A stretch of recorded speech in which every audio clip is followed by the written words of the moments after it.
உறுதுணையாக இருக்க முடியுமோ அந்த அளவுக்கு நான் உறுதுணையாக இருந்திருக்கிறேன். அதன் பின்னர் இந்த கூட்டணியை, தேர்தல் முடிவுகளுக்கு பின்னர் இந்த கூட்டணியை என்னால் காப்பாற்றும் அளவுக்கான வலிமை இல்லை. காங்கிரஸ் எடுத்த முடிவை தடுக்கிற வலிமை எனக்கு இல்லை. கம்யூனிஸ்ட் கட்சிகள் எடுத்த முடிவை நிறுத்த எனக்கு வலிமை இல்லை.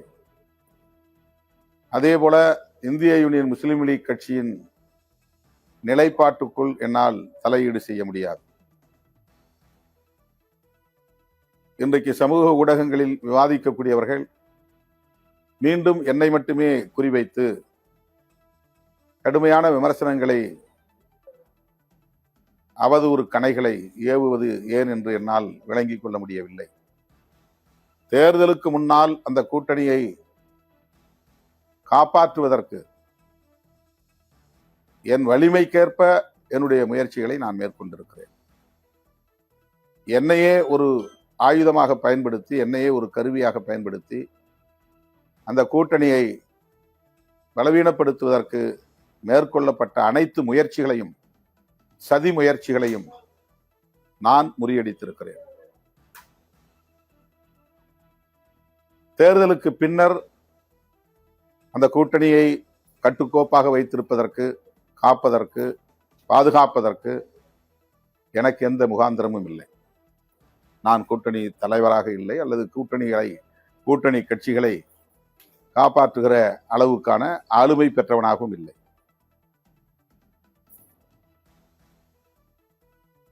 தேர்தல் முடிவுகள் வந்த கையோடு காங்கிரஸ் எடுத்த முடிவு, அதனை ஒட்டி அடுத்து நிகழ்ந்த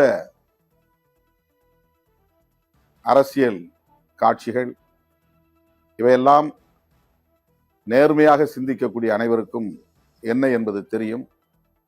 நாங்கள் அவசரப்பட்டு விடவில்லை, அவசரப்படுத்தினார்கள். நாங்கள் உணர்ச்சி வயப்பட்டு விடவில்லை, உணர்ச்சியை தூண்டினார்கள். எங்கள் கட்சிக்கு ஒரு வரைமுறை இருக்கிறது. அந்த வரைமுறைகளின்படி, விதிமுறைகளின்படி இடதுசாரிகள் எடுத்த முடிவை முன்வைத்து 2.5 மணி நேரத்திற்கு மேலாக உயர்நிலைக் குழுவில் விவாதித்து அந்த முடிவை கூட்டணியின் தலைவர் அண்ணன் ஸ்டாலின் அவர்களிடத்திலே விளக்கி சொல்லி அதன் பிறகுதான் அறிவிப்பது என்று நாங்கள் முடிவெடுத்தோம். நாங்கள் இன்னொரு கூட்டணியில் இல்லை, அல்லது தாவேகா கூட்டணியில் இல்லை. ஆதரவு நல்குவதாக இருந்தாலும் அல்லது முடியாது என்பதாக இருந்தாலும் அது எங்களுக்கான சுதந்திரம், எங்களுக்கான உரிமை, எங்களுக்கான அதிகாரம் அது. ஆனால் பலரும் வெளியிலிருந்து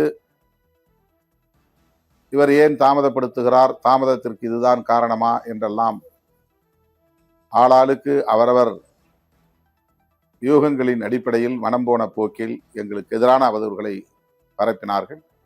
அதே போல இன்றைக்கும் எங்களுக்கு எதிரான அவதூறுகளை பரப்புகிறார்கள். இந்த விமர்சனங்களுக்கு என்னால் இந்த சூழலில் பதில் சொல்ல இயலாது. எங்கள் நேர்மையையோ எங்கள் அரசியல் தூய்மையையோ களங்கப்படுத்த யாருக்கும் உரிமை இல்லை. ஒரு கட்சியை உருவாக்கி அந்த கட்சியை கட்டுக்கோப்பாக பல 10 ஆண்டுகள் வெற்றிகரமாக வழிநடத்துவது என்பது அவ்வளவு இலகுவான ஒரு காரியம் இல்லை. நான் ஏற்கனவே சொல்லி இருக்கிறேன், நான் ஒரு ஆட்டோகிராட் அல்ல, டெமோக்ராட்.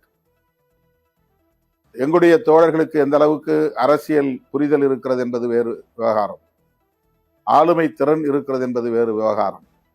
ஆனால் அவர்களை நான் உடன் வைத்துக் கொண்டு அவர்களோடு அவர்கள் புரிந்து கொள்ளுகிற வரையில் விவாதித்து, அவர்கள் உடன்படுகிற வரையில் விவாதித்து, அதன் பிறகுதான் எந்த முடிவையும் நான் எடுத்திருக்கிறேன். இப்போதும் அப்படித்தான் எடுத்திருக்கிறேன். எனக்குரிய கால அவகாசத்தை நான் எடுத்துக்கொண்டேன்.